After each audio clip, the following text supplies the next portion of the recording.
mente. Então quem ele vai tentar destruir é você, é eu. E fui pro estúdio, fiz mais uma tatuagem grande. E pensei, não, agora eu vou parar. Só que aí de repente eu olho pro outro braço e falei assim, não, tá faltando alguma coisa, eu preciso equilibrar. E eu fiz no outro braço. Aí depois eu fiz mais uma e falei, não, agora eu vou parar. E era só uma pequenininha. E de repente eu tinha algumas tatuagens. Só que como eu era dela, eu precisava acompanhar ela onde ela fosse. Porque eu tinha que ser uma propaganda. Eu era um portfólio vivo.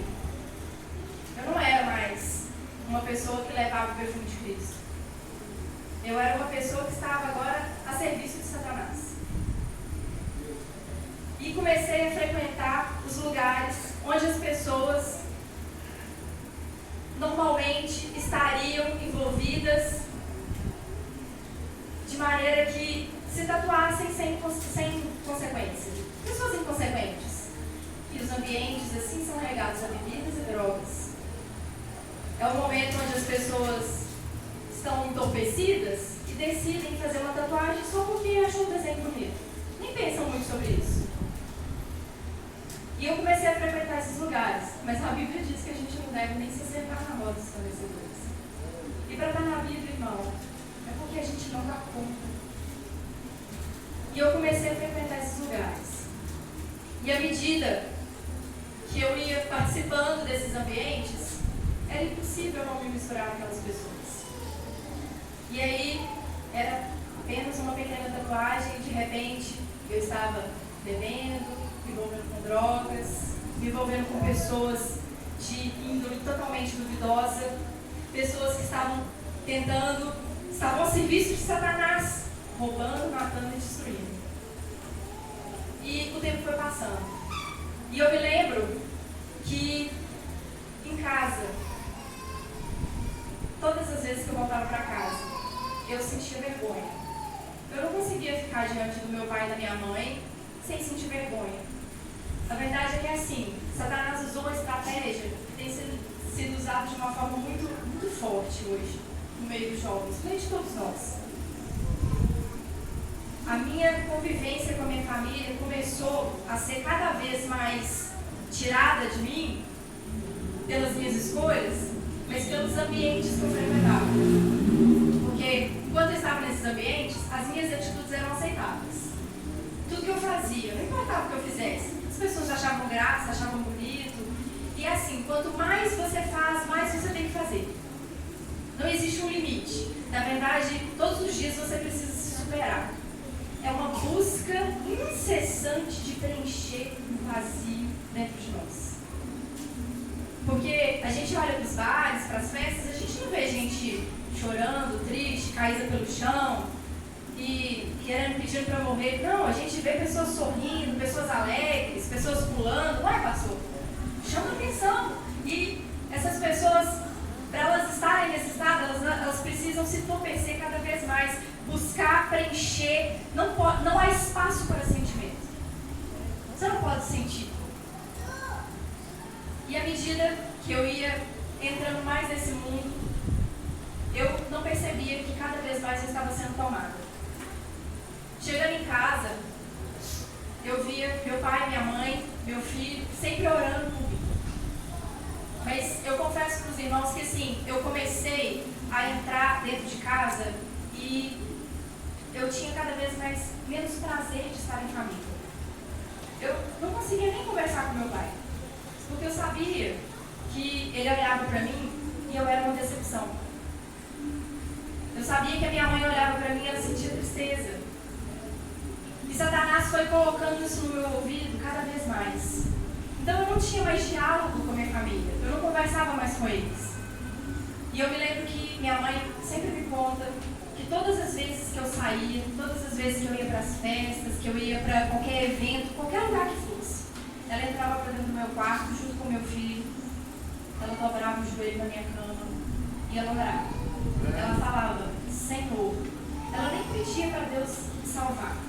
Ela falava assim, Senhor, aonde quer que a Eliane esteja, conserve a vida dela e traga ela de volta para casa viva. Porque a minha mãe sabia que Deus tinha uma promessa minha mãe sabia que não importava onde eu fosse, o que eu fizesse, Deus tinha uma promessa na minha vida, que Ele ainda ia cumprir.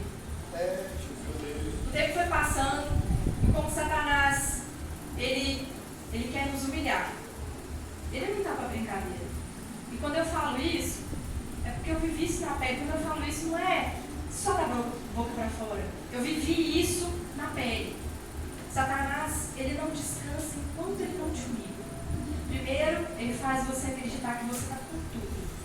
Que você está cercado de amigos, que você é a pessoa mais legal, mais sensacional, a pessoa que está com tudo, que está no auge. E o tempo foi passando, e assim como o filho pródigo, que eu falo para os irmãos que não tem como eu fugir dessa história. A Bíblia fala que esse filho, ele foi gastando tudo que ele tinha. A Bíblia fala sobre dinheiro. Mas ao final dessa história, a Bíblia diz que ele estava sem amigos, sem dinheiro e passando fome. Fome. Irmãos, quando eu achei que eu estava no fundo do poço, eu descobri que tinha algo além ainda do fundo do poço. Eu vivia numa busca incessante de preencher o vazio. E eu confesso para os irmãos que, inclusive, todas as escolhas que eu fiz, todas elas, foram totalmente inconsequentes. Eu realmente não pensava nas consequências das minhas atitudes. Mas o motivo para isso é porque eu queria me encaixar, eu queria ser aceita de alguma maneira. Eu queria ser bem recebida, eu queria ser amada, eu queria ser alimentada. Só que eu sabia que o único alimento que podia me saciar, eu não podia mais voltar para ele. Porque eu tinha vergonha de todas as coisas que eu tinha feito, de todos os erros. Eu tinha magoado os meus pais, eu tinha magoado a igreja, eu tinha magoado o Espírito Santo. Quando eu chego nesse ponto que o filho pródigo chega, foi o momento mais crítico da minha vida. Só que a Bíblia fala que esse jovem, quando ele vai procurar comida, primeiro ele não pensa no pai na casa, não. Primeiro ele vai buscar ajuda no país distante. Ele vai buscar ajuda com pessoas estranhas. Mesmo ele sabendo, antes dele cair em si, ele ainda desce mais um pouco de nível. E eu me lembro, irmãos, que isso aconteceu de uma forma assim, foi decisiva. Por isso que eu percebo assim, todas as vezes que às vezes a gente está no fundo do poço, a gente está passando por uma situação muito difícil, não aprende a dar graças a Deus, dar glória a Deus pelo fundo do poço, porque é no fundo do poço que a gente reconhece a bondade de Deus. Glória a Deus.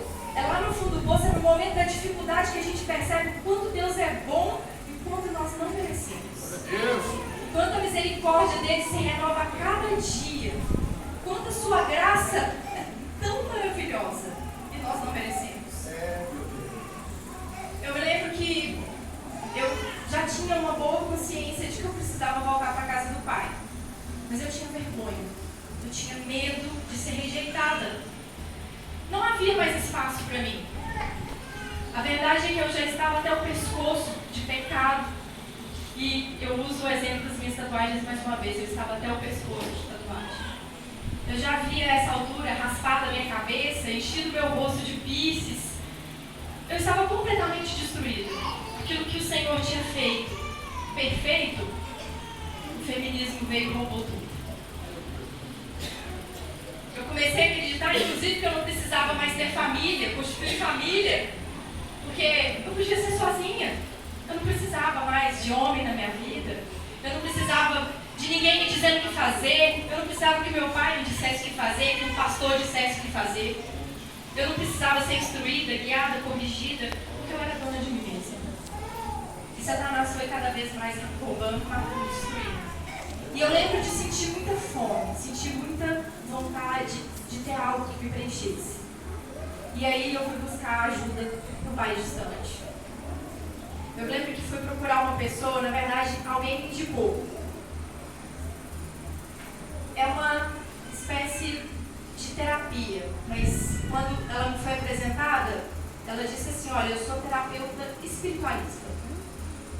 Aí a gente vê que tem de tudo hoje em dia, né? A minha reação também foi essa. Eu fiz assim, o que é isso?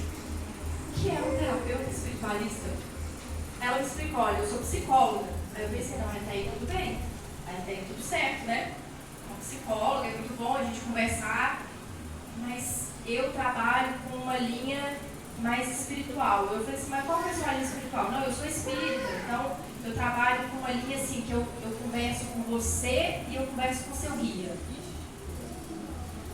Aí, irmãos, que veio uma coisa assim, quando a gente é ensinado na palavra de Deus, e aí a gente vê umas coisas assim que a gente vai ouvindo na igreja, eu perguntei, como que é isso? Eu confesso para os irmãos que eu estava muito cética. Eu estava vivendo um momento da minha vida que eu estava tão cética que eu comecei realmente a duvidar que existia um Deus. Que eu estava tão miserável, eu não tinha mais convivência em família, eu não tinha mais amigos. Na verdade, tinham restado bem poucos e eram amigos tão miseráveis quanto eu. Pessoas sofrendo, pessoas buscando, precisando se alimentar. E eu comecei a duvidar da existência de Deus. Eu comecei a relativizar tantas coisas que eu cheguei até a tatuar um bonde no meu peito. Sabe por que eu relativizei? Eu disse assim, não, vocês são mais uma caveira de um animal. Vocês ficam demonizando tudo. Tudo vocês têm que colocar no nome do diabo. Tudo é ele.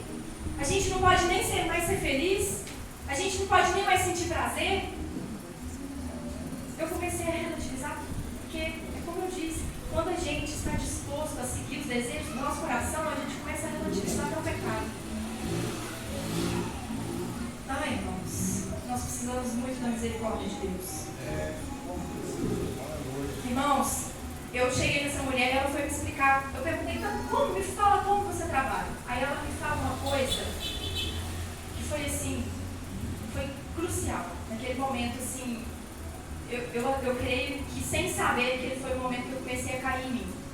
Ela falou assim, olha, eu vou te explicar como que é seu guia espiritual. É uma pessoa que te acompanha desde o momento que você nasce. Aí eu disse, é um anjo da guarda? Não tem nada a ver com anjo, não. Não é anjo. Eu, como que é isso então?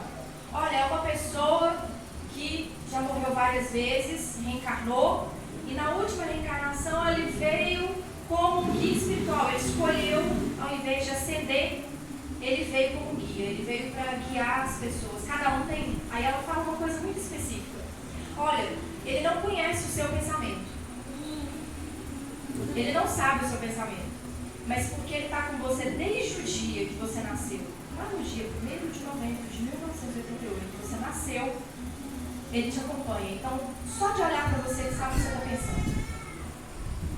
Na hora que ela falou isso, eu me lembrei da palavra de Deus. Eu me lembrei que Satanás ele está ao nosso derredor como um leão, rugindo, procurando alguém para devorar. E ele não conhece o seu pensamento, mas ele te conhece desde o dia que você nasceu. E eu vou dizer para os irmãos, para você, para mim, ele te odeia. Ele te conhece não é porque ele gosta de você, ele te conhece porque ele quer te destruir. Quando ela disse isso para mim, eu fiquei ainda duvidosa. Ela falou assim, olha, você está duvidando, então eu vou te falar algumas coisas. Aí eu confesso para os irmãos que mais uma vez eu lembrei da Bíblia, porque ela começou a falar umas coisas que até tinham sentido, mas eu pensei, e é o espírito de adivinhação? Comecei a duvidar, mas eu não falei. De repente ela falou assim, olha, você está achando que eu estou adivinhando, então eu vou te falar uma coisa muito específica aqui agora, que aí você vai ter certeza que o que eu estou te falando é de verdade. O seu guia está me dizendo que você tem mediunidade, você é médico, você tem poder em você. Aí ela usa palavras bem específicas. Ele me disse o seguinte, que você tem um poder que sai dos seus olhos, que você consegue olhar para as pessoas, você vai ver o problema dela, seja doença ou seja o problema, e você vai impor a mão sobre essa pessoa, porque vai sair poder do seu braço, e você vai proferir uma palavra de poder, e essa pessoa vai ser curada ou vai se ver livre do problema dela. E nós precisamos desenvolver a sua mediunidade. Ele me disse que tem que ser urgente. Satanás ele tem urgência em te destruir. Naquele momento, eu me lembrei da promessa de Deus. Foi ali naquele instante, o meu coração acelerou. Eu fiquei desesperada, porque eu comecei até a duvidar, será que então na verdade era isso? Não tinha nada a ver com pregar, com levar o evangelho, com salvar vidas, tinha a ver comigo mesma. Os irmãos percebem como Satanás ele sempre faz parecer que tem a ver conosco. Porque ele quer fazer você pensar que você é capaz, que você consegue, sozinho. Que o poder está em você, que o perfume é seu. Naquele momento, eu confesso para os irmãos que eu entrei em parafuso. Eu fui para casa desesperada, porque aquela mulher disse que ela tinha urgência que eu voltasse naquele lugar para ela começar a desenvolver esse poder que tinha em mim. E ela ficou me incomodando, me mandando muitas mensagens. E eu fui para casa, eu me lembro que eu fui para casa e me tranquei no quarto. Eu fiquei praticamente uma semana trancada no quarto. Eu só chorava, eu não conseguia. A hora que minha mãe acendia a luz, os meus olhos doíam. Eu sentia um desespero, eu comecei a desenvolver síndrome de pânico, crise de ansiedade. Comecei a ficar depressiva. Porque aquilo mexeu muito comigo, porque eu lembrei que Deus tinha uma promessa, só que eu estava tão destruída, eu tinha errado tanto, eu tinha pisado tanto na bola. Como que Deus ia fazer algo na minha vida? Eu não merecia mais. Naquele momento, eu me lembrei que na casa do meu pai, até os empregados comiam melhor que eu. Naquele momento, eu caí em mim. Mas ao invés de eu tomar uma atitude igual o filho pródigo fez, eu ainda levei mais alguns anos, eu não tive coragem de me levantar e ir até o meu pai. Meu Deus! A minha mãe orava, clamava, e a minha mãe começou a ficar muito desesperada, porque ela falava assim, meu Deus, quanto mais eu oro, mais a Ariane se afunda. Quanto mais eu clamo, mais a Ariane vai fundo. Eu oro e ela parece mais diferente, mais destruída. Enquanto eu estava lá nas festas, eu estava feliz. Quando eu chegava em casa, eu ficava trancada no quarto chorando. Eu sentia um vazio enorme, eu me sentia sozinha, miserável. E eu me lembrava de como eu era feliz na casa do pai. Como eu tinha convivência com meu pai, eu tinha o amor do meu pai, o amor da minha mãe, eu tinha o carinho do meu filho, eu tinha os meus irmãos, os meus amigos, os irmãos da igreja que estavam sempre com tanto carinho, orando por mim, e eu agora estava miserável, eu não tinha ninguém. Então eu tinha uma escolha a fazer. Ou eu ia seguir um caminho onde que talvez não teria volta. Que eu confesso para os irmãos, porque se eu tivesse escolhido ir até aquela mulher para ela desenvolver essa tal mediunidade, eu acredito que eu não ia conseguir voltar.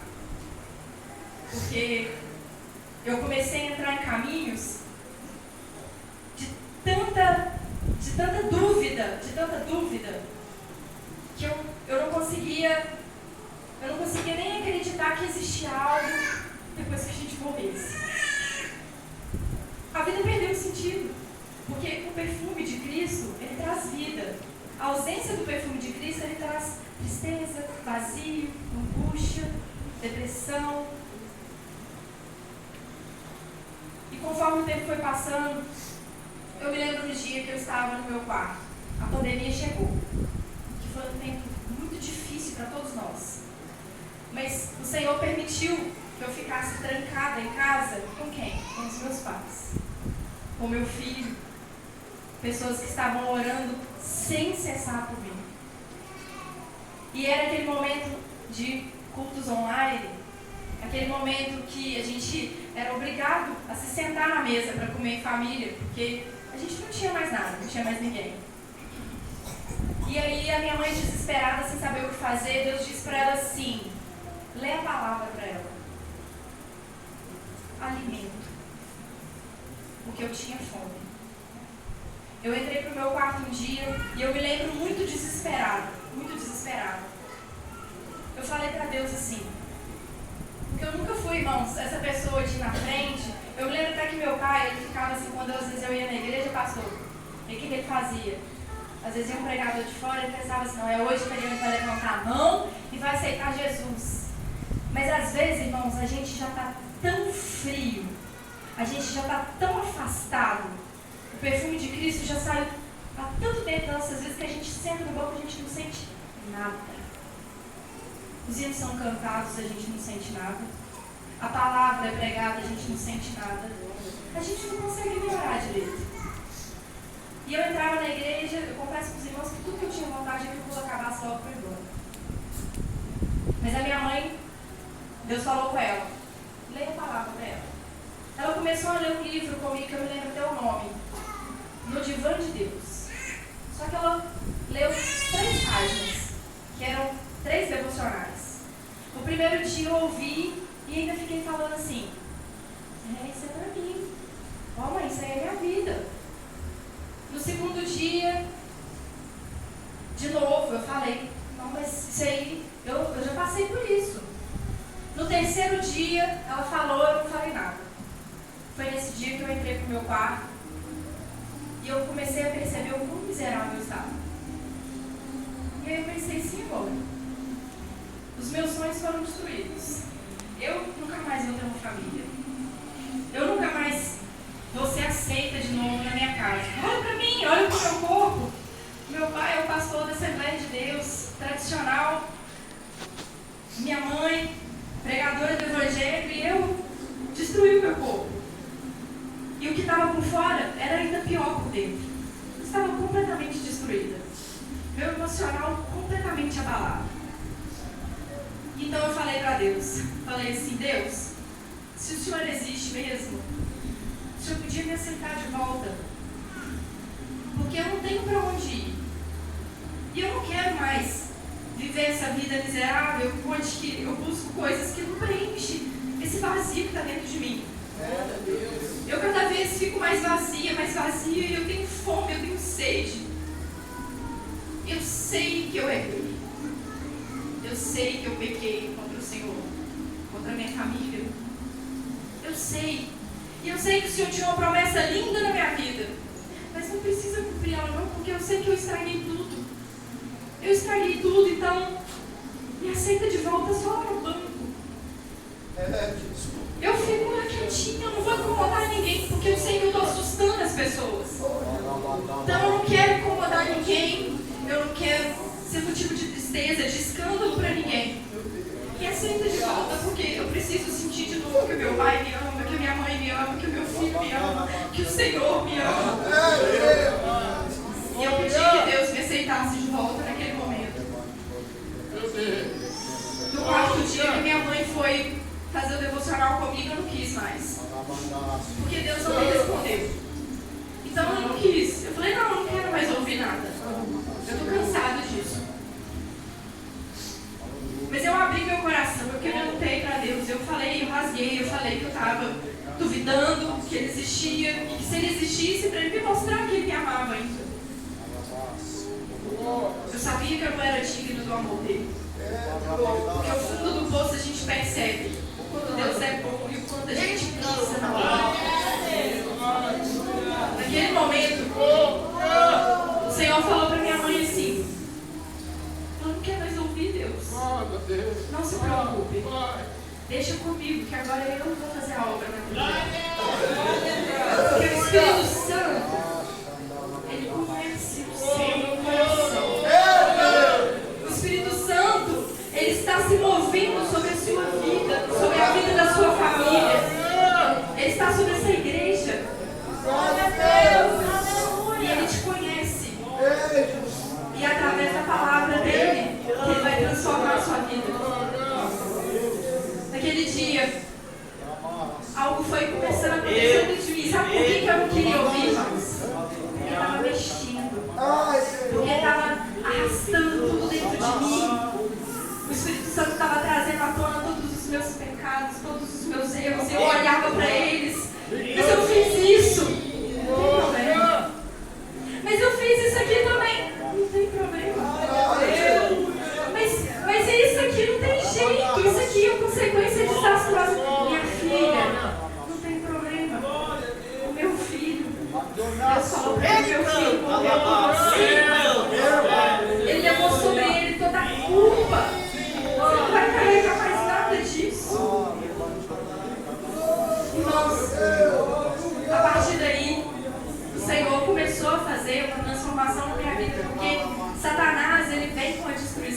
fora para dentro.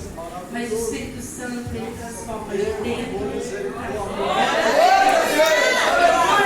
Glória a Deus. Só que ainda existiam coisas na minha vida, irmãos, que eu precisava abrir mão. Eu decidi entrar em comunhão. Ainda saindo do tempo de pandemia, já assim, começou a ter alguns cultos presenciais, mas eu sabia que eu não podia entrar em comunhão na Assembleia de Deus, porque eu tinha pelo menos assim, uns 8 piercings no rosto. E eu falava assim pra minha mãe: mãe, eu não sou eu mesma sem os meus piercings. Essa sou eu. Eu tinha um medo tão grande de tirar e perder a minha identidade. Porque eu não tinha mais nada, eu estava completamente destruída. Então as pessoas olhavam para mim e eu impressionava elas, nem que fosse de forma negativa, mas era algo que eu sentia que me pertencia, que era eu. Aí Deus falou para minha mãe assim: você vai orar agora, que eu vou mostrar para a Ariane quem que ela é de verdade. E aí a minha mãe levou para o ciclo de oração. Falou: irmãs, minha filha disse que o que está impedindo ela de entrar em comunhão é porque ela não é ela mesma sem os piercings. Nesse processo, a minha mãe começou a ir comigo em outras igrejas. Porque essa menina quer entrar em comunhão, vamos levar ela para um lugar para entrar em comunhão. Porque é o Espírito Santo que transforma.